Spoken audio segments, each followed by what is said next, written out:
భక్తో భక్తిగుణావృతే ముదమృతా పూర్ణే ప్రసన్నే మనః కుంభే సాంబ తవాంగ్రిపల్లవయుగం సంస్థాప్య సంవిత్పలం సత్వం మంత్రముదీరయన్ నిజ శరీరాఘరశుద్ధిం వహన్ పుణ్యాహం ప్రకటీకరోమి రుచిరం కళ్యాణమాపాదయన్.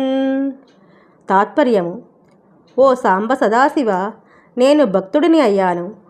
నా శరీరమనే ఇంటిని పరిశుభ్రం చేశాను. నా మనస్సునే పవిత్రమైన కలశంగా ఏర్పాటు చేసుకున్నాను. శుభాలను పొందాలనే కోరికతో నా మనస్సనే కలశానికి భక్తి అనే దారపు పోగులను చుట్టాను.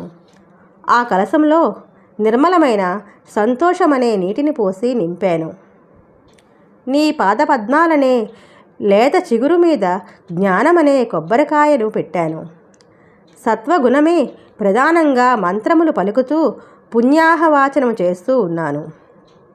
ఇల్లు ఇరుకుగా ఉన్నది, పూజ చేయడం కుదరడం లేదు, ఎక్కడా పవిత్రంగా లేదు అని మనం అనుకుంటూ ఉంటాము.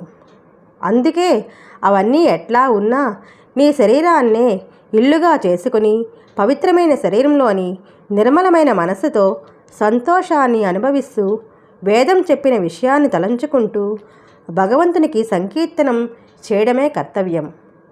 అప్పుడు కలిగిన జ్ఞానాన్ని కూడా భగవంతుని పాదార విందాల యందు సమర్పించి తాను కూడా పవిత్రుడు కావాలి అని సూచిస్తూ ఉన్నారు.